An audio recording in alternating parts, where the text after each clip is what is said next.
happy Friday, September 16th. You are on Shally's Alley.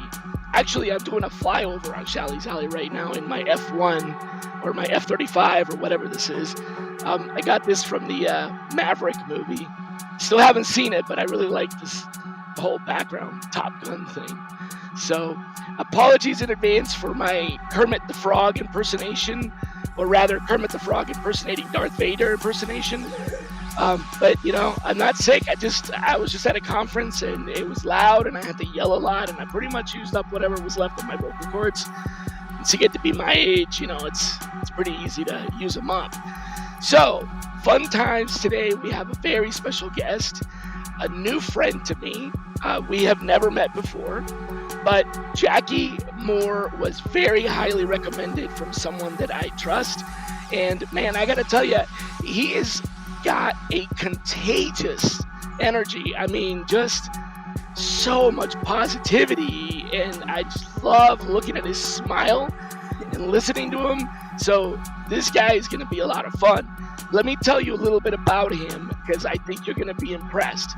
He works with NVIDIA as a sourcer, a senior sourcer, but he works on their machine learning, AI, autonomous driving, and robotics. So pretty advanced stuff. However, on his flip phone, so not a techie, he sources people at the highest level of technology all the way up to chief level. He understands deeply the technology, but he just doesn't use like social media and stuff very much. He also works on high volume sourcing as well. So pretty interesting stuff I want to talk about. Jackie, when we were getting to know each other here, talking about something, you said something that kind of hit me like, boom. I know this. I've been doing it for 25 years, but the way you put it was just very succinct. And I want you to tell everybody what you said, because your point was, it doesn't matter if you're talking to a CTO or someone who sweeps the floor. You are an expert in what you do. You're a professional at this thing that we do. You're a professional at recruitment, and you're an expert at that. So you're not intimidated by anybody, even if they're really technical, because they might own their domain, but you own this. And that's how you come across so confidently. But tell me, did I get that right? And how did you get there? What drove you to like that sort of epiphany? You definitely got it right. When I started working with senior level people, a lot of recruiters or sourcers have a tendency to be subservient. I think they're mixing it. I think when you're like customer service oriented. Yes, but I think when you're interacting with people at that level, they're always our customers, but we're the experts, as I alluded to earlier. And I felt it was incumbent upon us to, if we're the experts, then we have to offer our opinion. They don't have to take it, but you would be complicit if you know something that works very effectively and you didn't share it with your customer and give them the option of choosing if it's something that they want to do or not. But this is our field. This is our domain. Nobody knows it better than us, especially outside of it. And that's the approach I take when interacting with leaders of departments of organizations. It's just something that we have to stay committed to. And when we do that, they have a lot of confidence in us. Like, hey, this person really knows what the heck they're talking about. Like, yeah, this is what we do. This is what we do. This is our world. This is not your world. This is our world.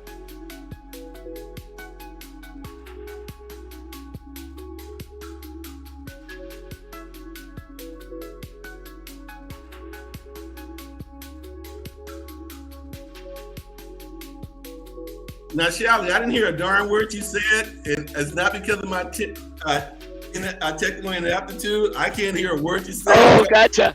I was just saying my voice is just so bad, man. I was saying that I love that what you're saying here is when you're talking to a machine learning expert, you're not an expert in machine learning. You're an expert in recruiting. They're an expert in machine learning. So you can you're just there to Well, ask questions and yeah, to get to the you, bottom of whether or not this is a good opportunity for them. That's it's it. You don't have to understand what they do because that's not what you do. absolutely. Really. I've talked with some very powerful people. I'm not going to name drop at some very, very high levels at the top companies in the world. I have, and I think some of my customers like, why are they respond? Why did they even respond back to you? And you're actually interacting. So when I get these people either on the phone or we're corresponding, I'm like, you.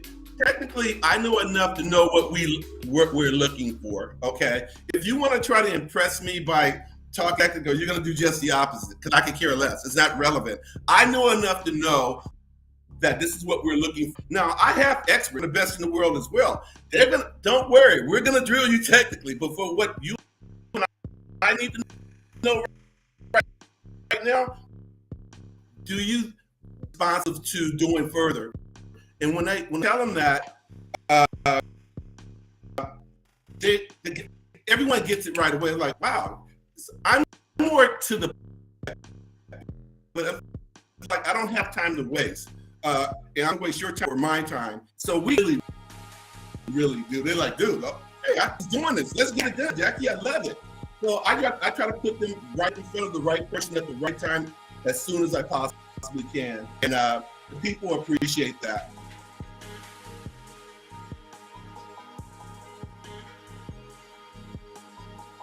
I can see that. And it's a really contagious, like I said, contagious attitude, right? I mean, it makes me feel confident. So tell me this: when you're doing high volume sourcing, help me understand what that means, because there's a misconception sometimes people have that high volume means low level, which I don't think it is. You know what? People, I learned. I'm not going to sit here and lie to you. When I first started off, even my colleagues, oh, dude, you're spamming. Like, I just told you I'm not taking. I'm like, what the hell is spamming? And I'm like, they're actually right. When I first started sourcing almost 10 years ago, because I was reaching like 600-800 people a day. I ain't gonna lie, I was bad. It was really bad. But then I learned to refine it, and then people have a tendency to try to shame you for having high volume. It's like, damn. But my focus is this. It's like, I want both. I want high volume and I want high quality. I want both. It's almost like, I don't know if it's sales or statistics, but it's really basic common sense. The more high quality people that I have, the more likely it's upon the volume alone. The less, then it diminishes my chances as well. So I don't throw stuff against the wall and stick. No. If I submit 8 people or 10 people, I'm okay with 8 or 9 being interviewed. I'm very okay, because then I know the numbers start going in my favor. So one VP, I didn't know, a very high level company, she was interviewing me. She said, well, Jackie, we need 10 qualified candidates submitted per week. And from there, we got to have 4 interviews, blah, blah. And I laughed because I'm like, did you say 10 a week? And she said, yeah, I need 10 a week. I'm like, man, with all due respect, if I do 10 a day, I'm having a bad damn day. She said, excuse me? I'm like, let me make sure I understand. You want 10 people that are interested and qualify for the role? She says, yes. I said, yes, if I have less than 10 a day, I'm having a bad day. She's like, that's impossible. I was like, no, that's what I do. And that's what I do. And so I believe in high volume, but high quality as well. Don't do that. You want quality and quantity. You can have both. And that's my goal. And that's what, now let me throw a caveat on it. Now, some positions are just hard as hell. Some positions, no. Some positions with 3 or 4 submittals a day. It depends on the level, because I've done everything from high end to low end. So it does depend on the role. Don't get me wrong. But for the most part, in my mind, I don't care how hard a position is. It's very rare if you see me submit 10 candidates a week. That's just not going to happen. It's just, I'm not built that way. I believe no matter if it's compilers or any part of hard, or even a VP or direct role or a CTO, I'm going to get my people. I'm going to get more. And when I walk into a meeting, I remember one of my colleagues, and this is a very good recruiter. We were in a meeting with some VPs, and I get the position early morning, and I said, "Hey, not a problem. I'll have you 2 or 3 people that you can interview by the end of the day." And my friend, at the time he was a recruiter, he says, "Jackie, an arrogant statement I could hear anyone says." Then he came, years later, he came to me at another company, says, "You know what? I remember that meeting. You said, this is what you're going to do." And he says, "Dude, you actually did it." I said, "No, no, I wasn't saying it to be arrogant. That's It's my not process." arrogant if you back it up. It's not Yes, arrogant if you back it it's a up. I mean, process. Muhammad Ali was not arrogant, man. No, Muhammad that's Ali what you was the do. It's like, greatest, and he could say that because he was. and I did You it. get to And I'm do like, that. and he understood it. So that's how I do. Whether it's high volume, I just happen to be. I know it's a numbers game, and if it's a position that I think any sourcer should be able to get both volume and quality, I think it's attainable. So that's in my mindset. I always have. As a sourcer, I don't care who you are. If I start a company today, I'm having candidates submitted today. I don't need 2 or 3 days. I don't need that. And I'm not a guru expert into elaborate searches or these. That's not me. I don't do that. Mine is pretty darn simple. I'm straight up LinkedIn, and I think it's bouillon searches for dummies like myself. It makes it easy for me. If other people have other methods, I'm not knocking it. I have friends that give tutors all around the world giving searches and all of that. I eat their lunch. I eat their lunch. No one gets me. That's just what I do. Hey, if you can get me, bring it on, because we can go there. But both quantity and quality, and I take a great deal of pride into doing that. I get it now. So the high volume just means that you're giving the hiring team a lot of options. It's not a type of sourcing or a specific kind of role, although you said it works better for some roles than others, which I get. The same thing applies to every other technique in sourcing, right? But Right. it's a matter of um, getting enough people in the funnel so that they can make a decent decision and act quickly enough, right? So I get it. I totally get it. And honestly, I don't think that that's spam if you target people correctly and you have a highly targeted list. It might be a big list, 50 people, 100 people. I don't know how you're targeting. You said 600 before. That's It's probably less than yeah. that now. If you're targeting a good solid 200-300 people and they're in the Oh yeah. right field, and Oh when you're yeah. saying, "Hey, Oh you've yeah. got this skill that is a good match for this job. Are you at all interested?" And it's raise your hand. If you are, let's talk. If you're not, let's move on. And then you're diving in after they say, "Yeah, okay, yeah, what you got? What's up?" Right? And then you start talking to them. I get that. Absolutely. I totally get that. Absolutely. And what I also did is as I've gotten better, I refine. I try to personalize. See the industry slowly going there. Right. If I'm spamming, it's hard to spam if you mention a person's name 2 or 3 times in a body, because you have to basically, you gotta make it individualized. So that made me connect with people even more. If I mention Shally 2 or 3 times in the body of my message, he's gonna say, "Well, wow, this can't be a spam because he mentioned my name several times." And if I bring it even Right. relevant to what's going on in today, I hope you're doing fine. We just got out of this terrible pandemic, and I hope you and your family are doing fine. Normalizing it. It's not. I don't make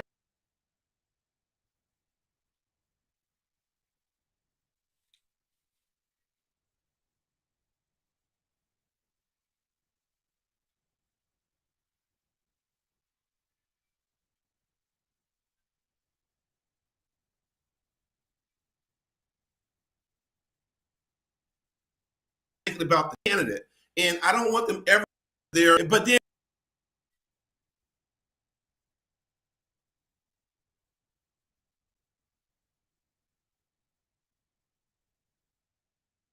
as a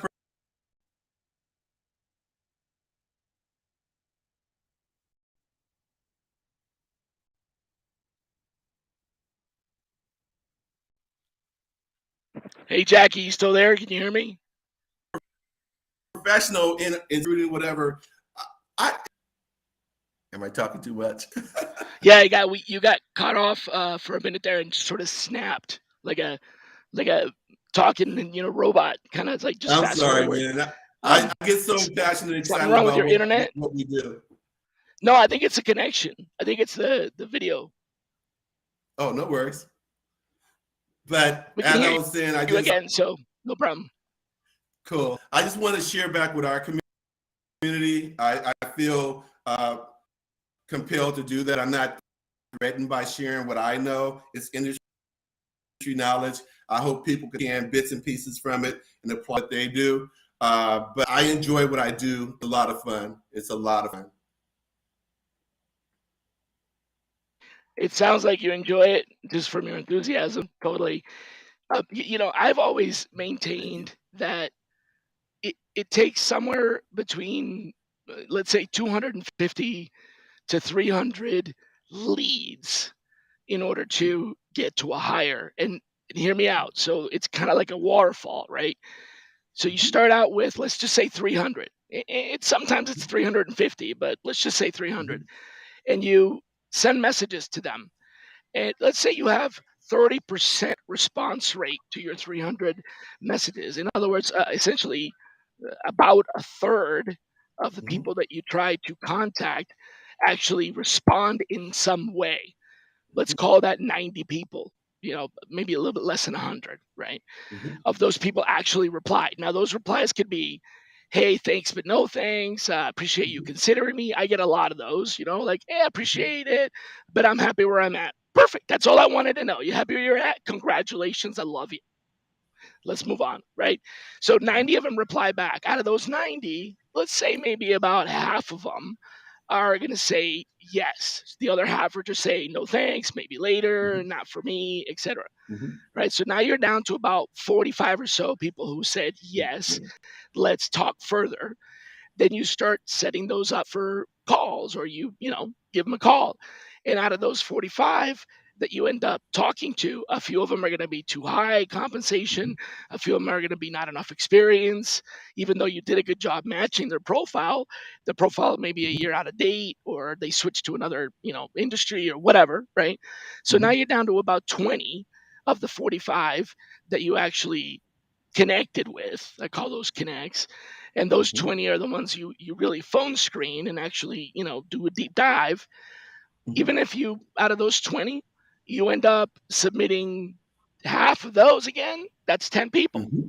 That's right. So there you go. Your numbers support what I've been tracking for 25 years. It's real. That's it. So, You're right on target. I agree. That's the and approach I take. you stick to LinkedIn. Yes. Uh, yes, I do. If I find a tool that I think equally comparable to that, then obviously I'll use it as well. I just haven't came across it. I'm sure they are, but I don't know if I'm lazy or I just don't care. This gives me enough what I need. If someone else wants to introduce something, or if I find something else up in the peripheral that I think could all equal that, then I'll do it. But it's a no brainer for me. For me, it's just very easy. Okay. There's a question from the audience. What are some, or if you can tell us maybe what is like the hardest type of role, without spilling anything confidential here, but like what's the toughest type of role that you work on? You know what? The thing I learned, oh my God, maybe it's just me. I don't know. I feel that they don't give me the easy positions. All of my positions are Right. hard as None of them are hell. easy. Right. It's like, and and and I'm not alluding being evasive. They're all hard. It doesn't matter level. It really doesn't. It's the darn role itself, and it'll vary. It doesn't matter. The ease. I can tell you this for me. Gonna get kind of weird for everybody. The easiest thing for me, I've always dreamed like, wow, when you want to be in a position where you can just source anybody from around the world, go around the world, meet these people, as many as you want. Forrest Gump moment. I was given that moment, but it was at the highest level with the highest level of people within our org. Everybody's watching. Everybody knows who the hell I am based upon what I'm doing. So they said, go out there, Jackie. Give me principals, give me directors, give me leaders, give me.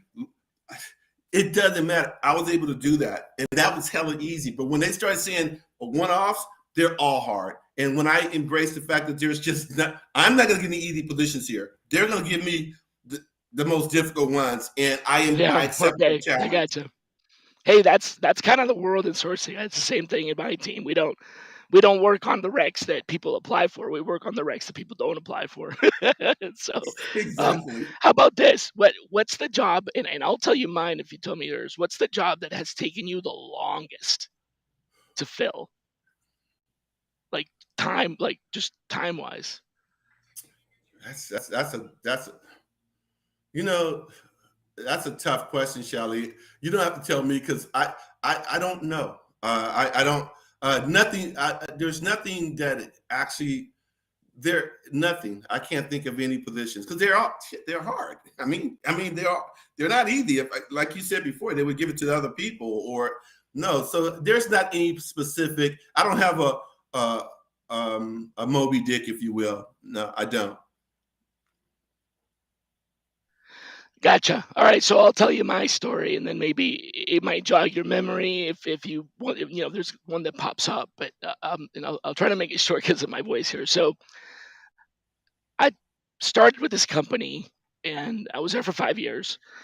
At the first, I don't know, month, I inherited a wreck that was troubled. It was a troubled child wreck, redheaded stepchild, and as head of sourcing, and so it was so challenging that they're like, can you please work on this one yourself? And I talked to the recruiter, and the recruiter's like, yeah, we sent a bunch of candidates, and they're just not interviewing anyway. So I got involved with this, started sourcing, sending people, submitting people, and they kept interviewing them. They would fly them in for interviews, and the hiring manager would be like, nope, not this one, not that one, not this one.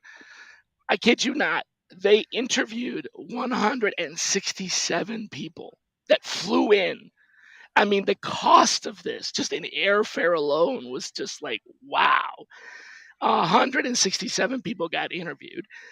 Well over 300 people got rejected before they even got interviewed, Wow. right? And it took me 18 months. 18 months. Now, somebody from the check the Facebook comment. Somebody just said hiring manager needed a beating. Yeah, it's so bad, so bad. I did. But yeah, so it took me 18 months, Jackie. And here's what happened after 18 months. The GM, we're talking about like reports to the CEO, runs the entire division. The GM, known to be a hard nose, like no BS, right? Just very much from the cuff, comes in to Atlanta and he's in the building and he knows I'm there. So he just walks right up to my desk and he's like, so Shally, what's up with this wreck? It's been 18 months and you haven't filled it. You're supposed to be, some hot shit, like the best of the best. Like, what's going on? And I'm like, oh, dude, it's not me. I did everything. We have 600 people that we sourced. More than 300 of them were screened. 167 were interviewed. And he goes, wait, hold up. 167 people interviewed? I'm like, yeah, I thought you knew, because he's like the GM, so he's not doing any of the interviews. And he goes, no, I had no idea. Okay, thanks for telling me that. And I'm like, okay, all right, well, I guess I dodged that bullet, because that was it. I mean, if he had a beef with me, he would have gone into something else. So he was like, okay, I got what I needed. I'm done. A month later, the division was sold. Just saying. Wow. I don't know what happened, but after that meeting, a month later, that division got sold. Wow. With that manager included. It was like, I don't know. I'm guessing, hey, we can't fire this guy, so we're just gonna sell the whole division because it's not working. Wow. Or maybe not, or maybe I had nothing to do with it. I have no idea. But dude, 18 months, Wow. and they just wouldn't give up. That's awesome. That's incredible. I like your stick with it. I thought it was awesome as well. That's incredible, man. That's awesome. So yeah, that's my record. Now that doesn't happen very often. I got to tell you, this is a story for a lifetime. I love it. Like if there was a book of recruiting anecdotes or something, I would probably submit that as one of the anecdotes for people. So you never had anything go, months like that, just drag No, on. I've been challenged. It was one. I'm not going to sit here and lie to you. I was very intimidated. National company, and the requirements were very, very challenging. And I'm with the VP, and we're in a meeting. He says, "Well, you're not going to be able to find this person. This is impossible. There's like only 5 or 6 people." I think it was for their France office, international. Top it on that, and or their UK office. I got him 3 people, and he hired one of them, and it was very, very hard. And I did it within, I've always had people come back with mea culpas, wow, Jack, hiring managers. And I'll be careful what I'm about to say here because I read one of your things, but I'm gonna generalize a little bit. Israelis are very direct. I don't know if you ever dealt with them. They will eat your lunch. You cannot be, Yeah, they're very stern. there's some cultures where they're just say Yes, Australians are yes. very direct. Those, There's some those are cultures where people Israelis. just, yep. One of them went in, and my director said, "Hey, don't talk to him that way." I'm like, "Dude, I like directness." I'm like, "I'm okay with that." That lady came back, VP. She says, "Oh my God, you actually did what you said." I like mea culpas. I like people eating their words. Like, dude, this is what we do. We are professionals. This is what we do, and I I don't lose. No, lose is not being able to fill their positions unless they just take me off of it. But no, I just try to fulfill every rec that I get. I'm not always successful at it, but I try my best. Yeah, well, not all recs are fillable. Sometimes they're fantasy. We know that. We know sometimes there's recs that are just not meant to be filled. So, hey, I like to just kind of wrap up things. I've kept you for just about half an hour here, and we're running close to time. But I like to wrap up things with asking a question. What is one thought that you want to leave people with that are watching this video live or recording, and that you want them to just something that you want them to like ponder Uh, about what we do? you know what? I'll share something personal with everybody. And if you ever see me, I'm probably chanting this to myself. I believe in working hard, working smart, stay focused, stay disciplined, stay humble, and trusting God. That's it. That's what I live by. That's the creed I live by. Uh, and in this meeting, and be collaborative and stop this crab in the bucket syndrome. Support one another and stay true to our profession. If you see anybody that does harm to what we do as sources specifically, correct them if you have to. Like, no, this is not what we do. This is who we community. Everybody on this call does have an obligation. It's you're being team, but you're kind of being selfish as well because it's self-preservation. Because everyone, it can impact you. You may not think it can. So I learned that a few years ago. No. This is our profession. You got to respect it, and just be a professional. That's a really good point. You know what I usually do when I encounter somebody that's kind of messing things up for us is I send them to Steve Levy. He's like the industry bouncer. He's like, "Okay, buddy, tap tap, time for you to go." Dude's got like, I don't know, 10 black belts or something. He's just like, "Excuse me, you're not wanted here anymore. See ya." But yeah, I love it. So keep an eye out. So to repeat what you said, work hard, work smart, focus, and give thanks. And then the other part of it is when you see somebody doing us wrong, speak up because it hurts all of us. And yeah, you're right. It Yes, really does. yes, It's and we're big now, man. When I started this 25 years ago, yes. there were, I could say, maybe a dozen or so people that did something similar. There was no definition for it. There was no You know, I called it cyber sleuthing. We're talking 1996 here, 1997. By the year 2000, there were like maybe 20 or 30 sourcing teams, if you could call them that, or 20 or 30 organizations that had some form of sourcing. Now there's 1.5 million people that have sourcing as their function, whether it's talent sourcing or source of recruiter, but different names for it, researcher, whatever. But that whole thing. So we went from, you know, a handful of people in a quarter century to 1.5 million. So this is no longer a wannabe profession. We are legit. We've arrived. We are a profession in this world. You know. So I love that. Keep it safe for everybody. Well, Jackie, thanks a lot, man. I'm gonna just love remembering our Well, passionate tell you. chat. What did Yeah. we tell you, Shally? Thank you. Thank you very much, Shally. Appreciate it. Thanks for Keep on coming. going strong if you need me. Thank you very much. Likewise, I'm always buddy. here. All right. Well, Thank you, thanks for guys. having us. Okay. Have Thank a good you. weekend, everybody.